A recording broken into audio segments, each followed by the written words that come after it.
جب ڈالی جائے گی اس میں کوئی جماعت. اچھا ایک منٹ یہ رکھے، ہم دیکھتے ہیں اس لفظ کو غور کرتے ہیں کیا ہے. اذا کلما القی فیہا فوج، جب ڈالی جائے گی سعیر میں کوئی جماعت. جماعت کے لیے جو لفظ آئے ہیں وہ ہے فوجن کا. اسکرین پہ ڈالتی ہوں.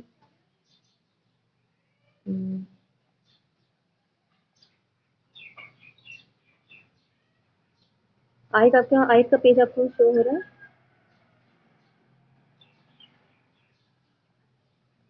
فوجن کا لفظ یہ رہا.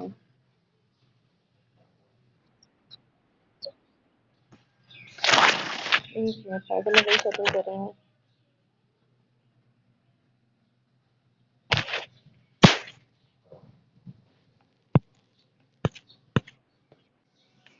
چلو مجھے بتائیے میری آواز ٹھیک آ رہی ہے آپ کے پاس؟ الحمدللہ. اچھا ہم دیکھ رہے ہیں کہ جب ڈالی جائے گی اس میں کوئی جماعت، جماعت کے لیے فوج ان کا لفظ ہے. اب فوج کیا ہوتا ہے؟ ہم کہیں گے فوج آرمی ہوتی ہے، لیکن صرف آرمی نہیں ہے. فوج کے ایک معنی ہوتے ہیں لوگوں کا ایک گروہ جو اکٹھا ہو، لیکن اس کے دوسرے معنی بھی ہیں جو کیا ہے؟ دو پہاڑوں کے درمیان کا خالی میدان.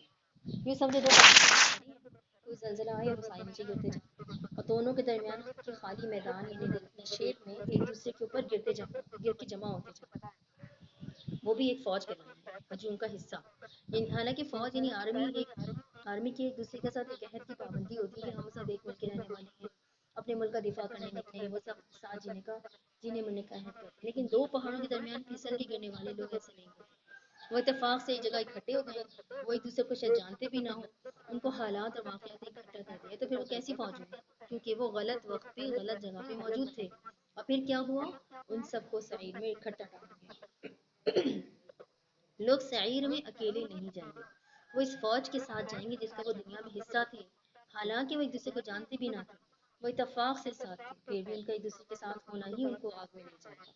ہم نے احتیاط کرنی کہ ہمارا سوشل سرکل کیسا ہے، ہم کس طرح کے لوگوں کے ساتھ اٹھتے بیٹھتے ہیں. اور اس میں سے دوست نہیں آتے، ہمارے سارے دوست مذہبی نہیں ہو سکتے. اس میں وہ لوگ بھی آتے ہیں جن کو ہم جانتے تھے لیکن وہ ہماری فوج بن جاتے ہیں. کیوں؟ کیونکہ ہم ان کے ساتھ اکٹھے کسی پہاڑ سے گرے ہوتے ہیں، ہم نے کسی چیز میں خود کو ایسا گرایا ہوتا ہے کہ ہم گرے ہوئے لوگوں کا حصہ بن جاتے ہیں. اور یہ گرنے کا سفر شروع ہوتا ہے نظریے سے، کنسیپٹ سے. آپ خود ہم جنس پرست نہیں ہیں، لیکن آپ ان لوگوں کے لیے ہمدردی رکھتے ہیں. آپ ان کو غلط نہیں سمجھتے. آپ کہتے ہیں لوط علیہ السلام کے زمانے گئے، اب یہ میڈیکل کا مسئلہ ہے. کچھ ہوتے ہیں ایسے لوگ، ان کو جینے دو.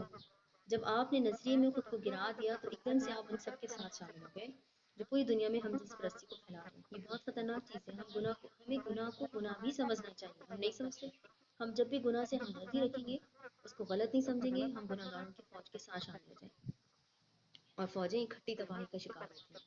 کوئی مرتا ہے اور کوئی قید کر لے جاتا ہے. اب وہ لوگ جو ہمارے سامنے میں پتہ ہے کہ وہ گناہ گار، ان کے کام خراب، لیکن ہم ان کو دیکھتے ہیں، ان کی ویڈیوز کو لائک کرتے ہیں، انہیں ہم جو ہے وہ کمنٹ بھی کر رہے ہوتے ہیں، یعنی گویا کہ ہم ان کے ساتھ ہی ہیں. پھر جب ڈالی جائے گی اس میں کوئی جماعت، کل ملقی حافظ فوجن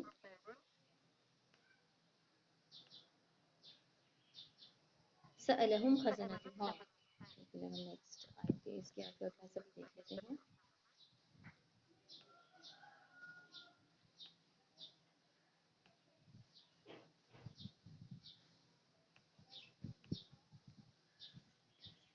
تو ان سے پوچھیں گے داروغہ اس کا، کیا نہیں آیا تھا تمہارے پاس کوئی ڈرانے والا؟ وہ کہیں گے کہ کیوں نہیں آیا، ضرور آیا تھا ہمارے پاس ڈرانے والا. الم یاتکم نذیر.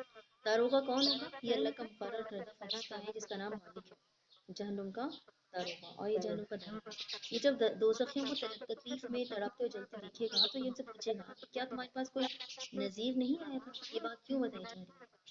تاکہ یہ حقیقت ثابت ہو سکے کہ اللہ تعالیٰ کسی پہ ظلم نہیں کرتے. لوگ اپنے آپ کو آگ میں خود ڈالتے ہیں. وہ اس سعیر کی کسی شکل کو دنیا میں چھو لیتے ہیں اور اپنی خواہشات کے پیچھے اندھا دھند بھاگتے ہوئے سعیر کو اپنے ہاتھ میں پکڑ لیتے ہیں. اور جب موت کی بات اٹھتے ہیں تو سعیر کا ماسٹر وہ راتب ان کو نگلنے کا منتظر ہوتا ہے. لیکن ایسا نہیں کہ ان کو نہیں معلوم تھا کہ سعیر کیا ہے. کیا ان کو معلوم تھا؟ کوئی نہ کوئی ان کے پاس آیا ہوگا، کسی نے ان کو وارن کیا ہوگا. آپ نے نوٹ کیا ہوگا کہ جو لوگ اپنی کسی خواہش کے پیچھے بھاگ رہے ہوتے ہیں، چاہے وہ دولت جمع کرنے کی خواہش ہو یا کسی محبت وغیرہ کا چکر ہوتا ہے، آپ نے دیکھا ہوگا کہ ان کو ایک آگ سی لگی ہوئی ہوتی ہے. اب وہ اس آگ کے پیچھے اندھا دھند دوڑ رہے ہوتے ہیں. تو یہ وہی سعیر کی یہاں پہ بات کی جا رہی ہے. ڈرانے والا کیا ہوتا ہے؟ یہاں نذیر کا لفظ ہے، یعنی یہ لفظ نکلا ہے نذرہ سے. نذرہ کہتے ہیں وعدے کو، منت کو، اللہ کے لیے کچھ قربان کرنے کا وعدہ. اللہ کے لیے کسی شے کا وعدہ کرنا، نظر کسی کی اطلاع کرنے کو بھی کہتے ہیں، کسی کی آمد سے پہلے اس کو خبر دینا، کسی واقعے کے ہونے سے پہلے اس کی خبر دینا، یعنی نذیر وہ ہوتا ہے جو وقت سے پہلے وارن کرتا ہے، خبردار کرتا ہے۔ ہم سب کی زندگی میں بہت سے نذیر آتے ہیں وہ جو ہمیں وقت سے پہلے بھی بتا دیتے ہیں کہ جو تم کر رہے ہو وہ غلط ہے۔ نذیر مختلف سچویشن میں مختلف ہوتا ہے، کبھی یہ کوئی انسان ہوتا ہے، کبھی کوئی گھر والا، کوئی ساتھ، کوئی قرآن ٹیچر، کبھی کوئی کتاب، کبھی انسٹاگرام میں اسکرول کرتے ہوئے کسی کی کوئی لائن کی بات ہوتی ہے جو ایک دم سے آپ کو خبردار کر دیتی ہے، یا کوئی ایسا واقعہ ہوتا ہے جو آپ کو احساس دلا دیتا ہے کہ کچھ غلط ہو رہا ہے۔ جیسے کل کا ہی واقعہ ہے، میں ایک کام کو نا ایک چیز کے بارے میں سوچ رہی تھی کہ چلو میں اس بات کو جو ہے نا اس طرح سے لے کے کر لیتی ہوں، شاید میرا مسئلہ حل ہو جائے۔ تو کیا ہوا کہ میں جو ہے ایک شاپ پہ گئی تھی اس سے پہلے نا، اور جو ہے نا پھر میں جو ہے نا وہ کوئی آیت میرے ذہن میں اس کو اس کا اگلا لفظ مجھے یاد نہیں آ رہا تھا، تو میں نے اپنا موبائل ڈھونڈنے لگی تو وہ موبائل میرے پرس میں نہیں تھا، تو مجھے یاد ہے کہ میں تو وہاں پہ شاپ پہ بلائی ہوں اس کو، تو میں واپس گئی اور پھر میں موبائل لے گئی، تو میں سوچنے لگی کہ موبائل تو ایسی چیز ہے جو ہر وقت میرے ہاتھ میں ہوتا ہے، میں اس کو ہر وقت اس کا دھیان رکھوں، تو میں اس کو کیسے بھول گئی؟ تو مجھے سمجھ میں آیا کہ مجھے وارن کیا گیا ہے کہ میں جو کام ابھی کرنا چاہ رہی تھی وہ کام صحیح نہیں ہے۔ تو بعض اوقات ہمارا کوئی بھی اللہ تعالیٰ ہمیں کسی بھی چیز کے ذریعے سے ہمیں وارن کر دیتے ہیں کہ یہ کام نہیں کرو، اس میں یہ ٹھیک نہیں ہے، ٹھیک ہے؟ یہ ہو نہیں سکتا کہ انسان کو پہلے سے وارننگ نہ دی جائے، ایکسیڈنٹ ایک دم سے نہیں ہوتا ہے، پہلے وارننگ سائن ہوتے ہیں، جو ہے وہ الارم سنائی دیتا ہے، نیئر مسز ہوتے ہیں، یہ آپ کا ایکسیڈنٹ ہوتے ہوتے بچتا ہے، اور پھر اگر آپ احتیاط نہیں کرتے تو ایکسیڈنٹ ہو جاتا ہے۔ اصحاب سعیر جہنم میں پہنچ کے اعتراف کریں گے کہ ہاں ہمارے پاس خبردار کرنے والے آئے تھے، لیکن پھر کیا چیز تھی ان کو جہنم میں لے آئی؟ یعنی نذیر پانے کے باوجود بھی انسان سعیر کو اپنا مقدر بنا سکتا ہے، قرآن پڑھنے کے باوجود بھی انسان جہنم میں جا سکتا ہے، ہدایت دیکھ لینے کے باوجود بھی انسان بے ہدایت مر سکتا ہے، کیونکہ صرف قرآن پڑھنا کافی نہیں ہے، اس کی بات ماننا بھی ضروری ہے، اس کو سمجھنا ضروری ہے۔ اور اصحاب سعیر کیسے نذیر کی بات نہیں مانتے؟ وہ کیا نشانی ہے جو ہم سب اپنے اندر ڈھونڈیں گے؟ کہتے ہیں قالوا بلا قد جاءنا نذیر، کہتے ہیں ہم نے بس ہم نے جھٹلا دیا اس نذیر کو، اور ہم نے کہا کہ نہیں نازل کی اللہ نے کوئی چیز،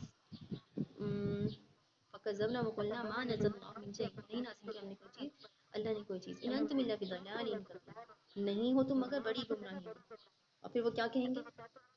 وقالوا لو كنا نسمع او نعقل، کہ اگر ہم کہیں گے کہ اگر ہم سنتے یا سمجھتے،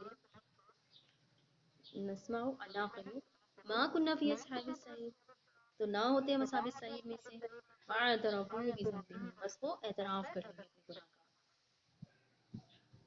اب ان نشانیوں کو ایک ایک کر کے پڑھتے ہیں۔ بس پہلی نشانی کیا ہے؟ بس ہم نے جھٹلا دیا اس کو، وہ کیا کہہ رہے ہیں؟ اصحاب سعید کیا کہہ رہے ہیں کہ ہم نے جھٹلا دیا اس کی پہلی نشانی کا انکار کرتا ہے، جب وہ نصیحت سنتا ہے دیکھتے ہیں تو اس کا پہلا رد عمل یہ ہوتا ہے کہ یہ میرے لیے نہیں ہے اور یہ مجھ پہ اپلائی نہیں ہوتی، ہاں یہ بات درست ہوگی لیکن بھائی میرا سے تعلق نہیں ہے، مجھے نہیں کہا جا رہا، میں مختلف سچویشن میں ہوں، مجھ سے اگر گناہ ہوا تو اللہ تعالیٰ انڈرسٹینڈ کرے گا، میں ابھی جو ہے کمزور ہوا، میں جو گناہ سے نہیں بچ سکتا، اس طرح کے اپنے آپ کو انسان کیا کر رہا ہوتا ہے؟ اس نشانی سے انکار کر رہا ہوتا ہے۔ انکار کا مرحلہ سب سے پہلے ہوتا ہے اور بہت سے لوگ انکار کر کے آگے بڑھ جاتے ہیں، انکار سے وہ فوراً اپنے لیے فوری راحت ڈھونڈ لیتے ہیں، یاد ہے نا فوری کا لفظ فور، بس یہی سعیر کی نشانی ہے، جلدی سے آگے بڑھ جانا، یعنی فوکس نہیں کرنا، دیکھنا نہیں ہے اس کو، اگنور کر کے آگے چلے جانا۔ اور پھر کیا کہہ رہی ہوں؟ اور ہم نے کہا کہ نہیں نازل کی اللہ نے کوئی چیز، اور دوسری بات کو کیا کہتے ہیں؟ انکار کا اگلا مرحلہ کہ صاحب سعیر اس نصیحت کی حقیقت کو چیلنج کرتے ہیں، کہتے ہیں غلط ہے، قرآن میں ایسے نہیں لکھا، یہ مولوی لوگ بس غلط تفسیر کرتے ہیں۔ پہلے اس نے کہا کہ یہی مجھ پہ اپلائی نہیں ہوتا، پھر اس نے ایک اسٹیپ آگے بڑھ کے کہا یہ بات کسی پہ بھی اپلائی نہیں ہوتی کیونکہ ہے یہ غلط، یہ اللہ نے نہیں کہی، یا کہی ہے تو اس کا معنی کچھ اور ہے، یا یہ کہ میرے لیے نہیں ہوئی۔ انسان ایسا کیوں کرتا ہے؟ بلکہ مسلمان ہے نا یہ جو ایسا سوچتا ہے، ایسا کرتا ہے، اسی کو اپنے بارے میں ہم سوچیں گے کہ ہم ایسا کیوں کرتے ہیں، کیونکہ سارے کا سارا دین لینا مشکل لگتا ہے، ایک حصہ لے کے دوسرے سے انکار کر کے پہلوتی کرنا آسان لگتا ہے، ایک حصہ قبول کر کے دل کو سکون آ جاتا ہے، اور جس کا جو ہمیں مشکل لگ رہا ہوتا ہے اس کو ہم قبول نہیں کرتے، اس کی جسٹیفیکیشن ڈھونڈ لیتے ہیں ہم خود سے۔ اور پھر آگے کیا کہا جا رہا ہے؟ اور ہم نے نذیر سے کہا کہ نہیں ہو تم مگر بڑی گمراہی میں۔ انکار کا تیسرا مرحلہ کیا ہے؟ نصیحت لانے والے ہی وہی کو غلط قرار دے دینا، کہ پہلے آپ نے اس کی بات کو غلط کہا، اب آپ اس کی بات کو پرسنل لے لیں، آپ نے نذیر کے خلاف بیر پا لیا کیونکہ اس کی بات نے آپ کی ضمیر کو جھنجھوڑا تھا۔ پھر ہم کیا کرتے ہیں؟ ہم اپنی زندگیوں میں ایسے ہی کرتے ہیں نا، ہم مولویوں سے برقع والیوں سے بیر پا لیتے ہیں کیونکہ ان کے اوپر چڑھا دین کا لبادہ ہمیں ہماری نافرمانی میں آتی ہے۔ ہم نمازیں پڑھنے والوں کو ریاکار کہتے ہیں کیونکہ ہم سے 5 وقت نماز پوری نہیں ہوتی، محفل میں تسبیح ہاتھ میں لے کے بیٹھنے والے کو دکھاوے کا الزام دیتے ہیں کیونکہ ہمیں ذکر کی عادت نہیں ہے۔ اب سوشل میڈیا کو لے لیں، کوئی اپنے دین کا کوئی رنگ پوسٹ کرے گا تو اسے دکھاوے کا الزام ہی سننے کو ملے گا کیونکہ نذیر کی نظر آپ کو انسیکیور کرے گی، آپ کے اوپر چڑھا فوج چٹک رہا ہے، سعیر کی غراہٹ کی آواز آ رہی ہے، لیکن آپ فوری سکون پانے کے لیے جلدی سے اس کی اہمیت سے انکار کر دیتے ہیں۔ آپ نذیر کو ہی برا بھلا کہتے ہیں کہ لوگ یہ ایسی باتیں کہتے ہیں، خود اس نے اپنے آپ کو دیکھا ہے فلاں اپنی وہ ایسے کر رہی تھی یا اس طرح کرتی تھی، یا اس کی کوئی ایپ جو اس کے اندر ہے، ہر انسان میں ایپ ہے، تو اس کی اس ایپ کو ہم سامنے لے آتے ہیں۔ تو یہ کام ہم نے نہیں کرنا۔ آپ اگر ایک نیک کام نہیں کرتی تو اس سے انکار بھی مت کریں، کہہ دیں کہ اللہ مجھے بھی توفیق دے، لیکن اس کی حیثیت سے منکر نہ ہو جائے۔ یہ نہ کہیں کہ دین میں پردہ نہیں ہے یا نماز پڑھنے کی کیا ضرورت ہے یا تقویٰ تو دل میں ہوتا ہے۔ نہیں، ہم ایسی باتیں خود کو پرسکون کرنے کے لیے کہتے ہیں، خود کو اس فوج کا حصہ بنا دیتے ہیں جو وہ پہاڑ کے درمیان گمراہی کے میدان میں گری پڑی ہے۔ پھر وہ آگے کیا کہیں گے، وَقَالُوا لَوْ كُنَّا نَسْمَعُ أَوْ نَعْقِلُ، کہ اگر ہم ہوتے سنتے اور سمجھتے تو نہ ہوتے اصحاب سعیر میں سے۔ وہ کیا چیزیں جو انسان کو اس دنیا میں ہی اصحاب سعیر کا ایندھن بننے سے روک سکتی ہے، اور وہ کیا چیز ہے جو اس کو اس عذاب سے بچا سکتی ہے؟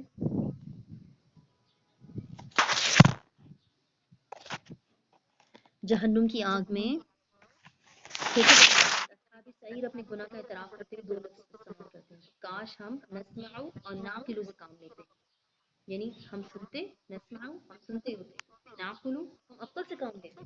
ہم نے کچھ نوٹ کیا کہ جب انسان کو سعیر میں ڈالا جائے گا تب بھی وہ اپنی سماعت سے اس کی غراہٹ کو سنے گا، اور یہاں بھی یہی ذکر آ رہا ہے کہ کاش ہم ڈھنگ سے سن لیں۔ سننا ضروری ہے، ہم سنتے ہی نہیں ہیں، ہم نے اپنے کان لپیٹ رکھے، ہم نے دنیا کا اتنا شور اس کانوں میں اکٹھا کر رکھا ہے کہ حق بات ہمیں سنائی نہیں دیتی۔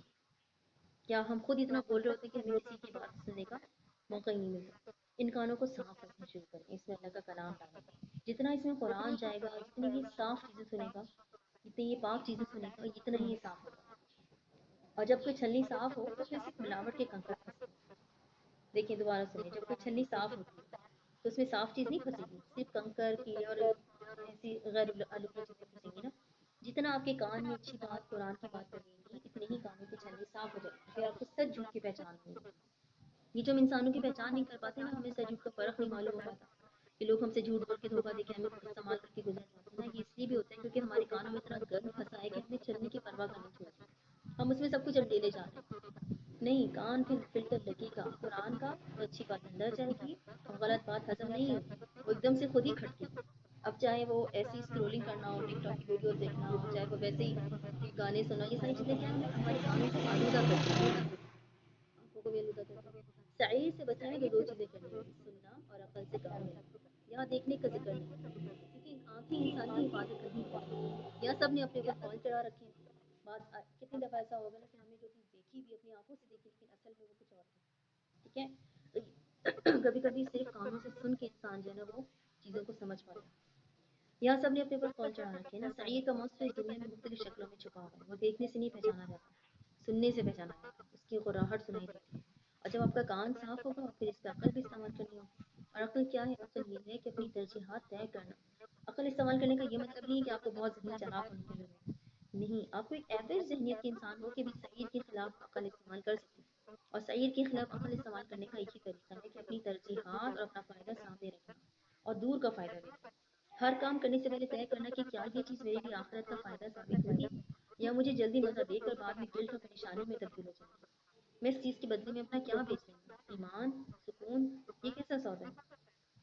بس اتنی سی عقل ہے، اس سے زیادہ کی ضرورت نہیں ہے۔ آج ہم نے نشانیاں پڑھی، اس سب ایک لفظ پہ آ کے کھٹی ہوتی ہیں، وہ ہے سننا۔ وہ جہنم کی غراہٹ سنیں گے، وہ کہیں گے کاش ہم سنتے ہوتے۔ یہ ایک لفظ آج آپ نے تھام لیا ہے، آپ کو کوئی ایسی بات کہے جس سے آپ غیر آرام دہ ہو جائیں، لیکن اندر سے آپ کو معلوم ہو کہ یہ حق بات ہے تو اس کو سننے جائیں۔ سننا نہیں چھوڑنا، آپ کی سماعت آپ کو آنکھ سے بچائے گی، ہاتھ نہیں بچائیں گے، سننے کی حس نہیں بچائیں گے، آپ کے کان بچائیں گے۔ اپنی دنیا میں اتنے مگن نہ ہو جائیں کہ سننا چھوڑ دیں، اپنے ارد گرد ہر وقت اس آواز کی تلاش میں کان کھڑے رکھیں جو اللہ کی طرف سے آتی ہے۔ نذیر کی آواز، یہ فرشتے کی صورت میں دل میں خاموشی سے بھی کہی جاتی ہے، اور یہ انسان کی صورت میں آپ کو ڈائریکٹ نصیحت کر کے بھی کہی جاتی ہے، لیکن یہ آواز ہم میں سے ہر ایک کو بار بار سنائی دیتی ہے۔ اسی آواز کے لیے ہم روز نماز سے دعا مانگتے ہیں کہ اللہ تیری عبادت کرتے ہیں، تجھ سے مدد مانگتے ہیں، اور پھر مدد آسمان سے پہنچ کی صورت نہیں اترا کرتی، مدد آوازوں کی صورت میں بھی اترا کرتی ہے۔ آواز تب سنائی دے گی جب کان کا راستہ خالی ہوگا۔ اس کو موسیقی اور لا یعنی شوق سے نہ کریں، اس کو خالی رکھیں، سننے کی عادت ڈالیں۔ کائنات کی بہت سی چیزیں بیک وقت آپ کو نصیحت کر رہی ہوتی ہیں، جب انسانیت سمجھنا شروع کر دے کہ یہ نصیحت مجھے کی جا رہی ہے، اب غور سے ہر شے میں سے اپنے لیے سبق نکالنا شروع کر دے تو اس کی سماعت صاف ہونے لگے۔ جب وہ ایک نصیحت سنے گا اور اس پہ عمل کرے گا تو اسے دوسری نصیحت تھمائی جائے گی، پھر تیسری، اور پھر ایک سلسلہ نکل پڑے گا، اور اللہ تعالیٰ ایسے انسان کا کان بن جاتا ہے، اس کو درست اور غلط میں پہچان کرنا سکھا دیتا ہے۔ اسے درست فیصلے کرنا سکھا دیں، اس کو غلط کام سے روکیں۔ ہم سمجھتے ہیں کہ یہ خصوصیت تو اللہ کے نیک بزرگوں ولیوں کو ملتی ہوگی۔ کہانیوں میں ہم نے ان کا ذکر پڑا ہوتا ہے جو لمبی سفید داڑھی والے ہوتے ہیں، جنگلوں میں رہتے ہیں، بھٹکنے والے شہزادوں کا راستہ بتاتے ہیں۔